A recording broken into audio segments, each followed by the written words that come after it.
दृष्टि ने गुस्से से कहा। आज काम पर पहुंचने पर दृष्टि पहली थी जिसे पता चला कि तिजोरी में से किंग ऑफ द वर्ल्ड गायब हो गया था। अपने सदमे के क्षण के बावजूद उसने तुरंत सारे सीसीटीवी कैमरों को देखने का तर्कसंगत निर्णय लिया। हालांकि उसने पाया कि कंपनी के सभी सीसीटीवी कैमरास पिछली रात को जानबूझकर बंद कर दिए गए थे। इसके अलावा बिजली के कमरे में से बिजली के तार भी कुछ समय के लिए काट दिए गए थे। ऐसा लग रहा था जैसे किसी ने इस डकैती की योजना पहले से ही बना ली हो। लेकिन किसने? आखिर किसने पहले से ही योजना बनाकर किंग ऑफ द वर्ल्ड को गायब किया होगा?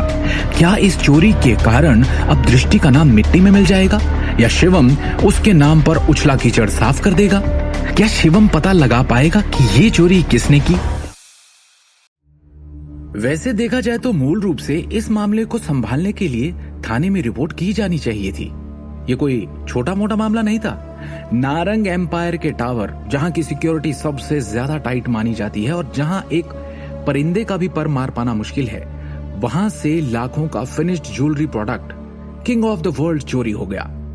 कंपनी के प्रबंधन के सदस्यों, विशेष रूप से तान्या नारंग और करण नारंग ने दृढ़ता से अनुरोध किया था कि निदेशक मंडल पुलिस को इसे संभालने के लिए बुलाए।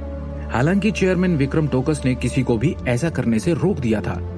उन्होंने दावा किया कि उन्हें इसे सार्वजनिक रूप से प्रचारित नहीं करना चाहिए और अस्थायी रूप से कंपनी के भीतर आंतरिक जांच करनी चाहिए। आखिरकार दृष्टि नारंग इस मामले में सबसे ज्यादा इन्वॉल्व थी और उस प्रोडक्ट की मेन प्रबंधक भी।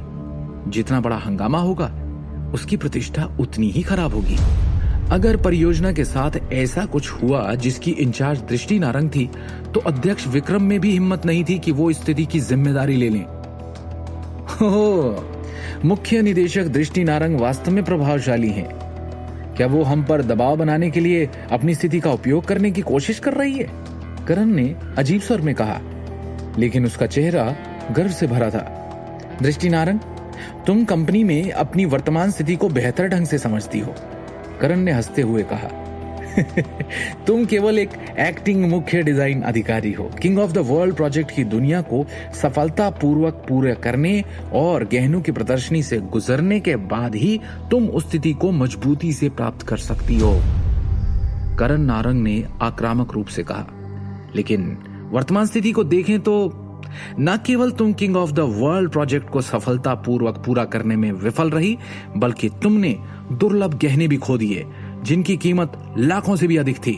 इसके अलावा गहनों की प्रदर्शनी कल आयोजित होने जा रही है, जिसका मुख्य आकर्षण वही किंग ऑफ द वर्ल्ड था।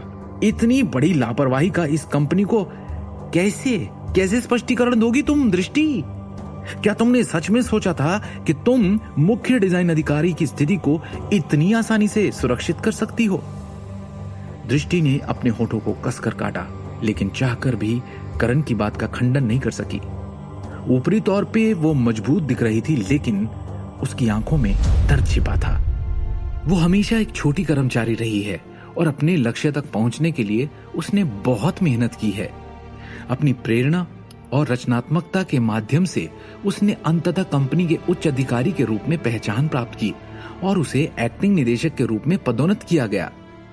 आखिरकार उसे अपने पैरों पर खड़ा होने का और खुद के लिए एक नाम बनाने का मौका मिला। इन पिछले दिनों और रातों की कड़ी मेहनत करने के बाद उसने आखिरकार अपना पहला उत्पाद पूरा कर लिया था, लेकिन जिस काम में उसने अपना सारा खून, पसीना और आंसू बहाए थे, वो कल प्रकाशित होने वाली थी और ठीक उसके पहले किसी ने उसकी चोरी कर ली। अंत में कंपनी के अन्य अधिकारियों द्वारा उसकी आलोचना भी की गई और उस पर झूठा आरोप भी लगाया गया। उसके दिल में इस तरह की पीड़ा को बता पाना नामुमकिन था।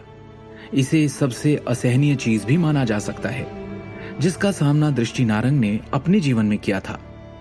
इसके अलावा उसके पास शिकायत करने के लिए कुछ और नहीं था और वो केवल इन अधिकारियों के अनुचित आरोपों को बस सहन ही कर सकती थी। दृष्टि, मुझे ऐसा क्यों लग रहा है कि शायद वो तुम ही थी जिसने पिछले साल गुप्त रूप से कुछ सामग्रियों को काट दिया और अनुसंधान और विकास परियोजना के दौरान घटिया उत्पाद बनाने लगे थे। और तुम्हारा असली चेहरा तो अब सबके सामने है। सब देख सकते हैं कि कैसे तुम्हारा इस मामले में कोई भी किसी प्रकार की जिम्मेदारी लेने का इरादा नहीं रखता। मैं अब निश्चित ही ये मान सकती हूँ कि तुमने गहनों के तैयार उत्पाद को छिपाने की कोशिश की और उद्देश्यपूर्ण रूप से घोषणा की कि किसी और ने इसे चुरा लिया है। आखिरकार तुम्हारे और तुम्हारे इस नाकारा पति के अलावा किसी और ने किंग ऑफ द वर्ल्ड के वास्तविक अंतिम उत्पाद को नहीं देखा था। तान्या अचानक अपनी सीट से उठ खड़ी हुई और एक ठंडी मुस्कान के साथ कहा। ऐसा लग रहा था कि वो जंगली अनुमान लगाने में शामिल होना चाहती थी और उसने अपने इरादों को छिपाने की कोशिश भी नहीं की। अपनी बकवास बंद करो तान्या। मैंने अपने काम के लिए एक बार भी कोई कोना नहीं काटा है। गहनों का एक टुकड़ा भी पूर्णता के साथ बनाया गया था, दृष्टि ने गुस्से में कहा। वो कंपनी के प्रबंधन से संदेह और आलोचना सहन कर सकती थी, लेकिन वो एक ऐसे व्यक्ति के रूप में जिसने सबसे अच्छे गहने डिजाइन करने का प्रयास किया, अपने काम का अपमान नहीं सहन कर सकी। कितनी मजेदार बात है, तान्या ने मजाक करना जारी रखा। तुम अभी भी ये दावा करने की हिम्मत रखती हो कि तुम्हारी रचनाएं परिपूर्ण हैं। तुम्हें अभी भी ये सोचना चाहिए कि तुम्हारी रचनाएं मेरी जितनी अच्छी नहीं है ना?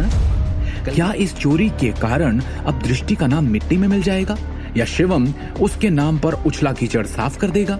क्या शिवम पता लगा पाएगा कि ये चोरी किसने की और दृष्टि के सपने को वापस पूरा करने में उसकी मदद कर पाएगा, या दृष्टि का ये सपना हमेशा हमेशा के लिए टूट जाएगा?